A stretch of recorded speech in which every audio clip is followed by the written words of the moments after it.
আসসালামু আলাইকুম ওয়া রাহমাতুল্লাহ। আজ আলোচনা করব হাতেম তাইর মহত্ব নিয়ে। হাতেম তাই দানশীলতার জন্য সুপরিচিত ছিলেন।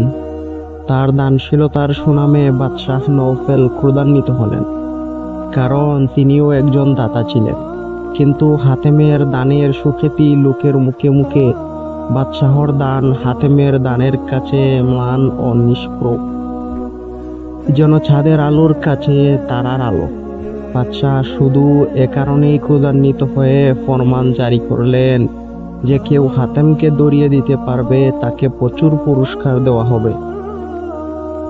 ঘোষণাটি হাতেমও শুনতে পেলেন। তিনি তার অবস্থানে এক টাকাটা নিরাপদ মনে করলেন না। তিনি এক গভীর জঙ্গলে আত্মগোপন করে রইলেন। পুরস্কারের লোভে অনেকেই হাতেমকে হন্য হয়ে খুঁজতে লাগলো। এক কাঠুরে ও তার স্ত্রী হাতেমের লুকিয়ে থাকা জঙ্গলে কাঠ কাটতে এলো। স্ত্রী বাদশাহর ঘোষণার কথা স্বামীকে শুনিয়ে বলল, আমরা যদি হাতেমকে পেতাম তাহলে তাকে বাদশাহর নিকট হাজির করলে আমাদেরকে আর কাঠ কেটে খেতে হতো না। স্ত্রীর কথা শুনে স্বামী মর্মাহত হলো এবং স্ত্রীকে ভর্ৎসনা করলো। কাঠুরে বলল, আমি এভাবে ধনী হতে চাই না। একজন সৎ ব্যক্তিকে বিপদে ফেলে আমি বড় হওয়াকে ঘৃণা করি। স্বামীর কথা শুনে স্ত্রী নীরব হয়ে রইল। হাতেম স্বামী স্ত্রীর কথোপকথন শুনেছিলেন। তিনি ভাবলেন, আমার এভাবে লুকিয়ে থাকায় সার্থকতা কি? বরং আমি কাঠুরকে ধরা দিলে তারা আমাকে বাদশাহর নিকট হাজির করে পুরস্কৃত হয়ে উপকৃত হতে পারবে। যেই বাবা সেই কাজ। তিনি গোপন আশ্রয় থেকে বেরিয়ে এসে কাঠুরিকে ধরা দিলেন। কাঠুরি তাকে নিয়ে বাদশাহর নিকট যেতে অস্বীকৃতি জানালো।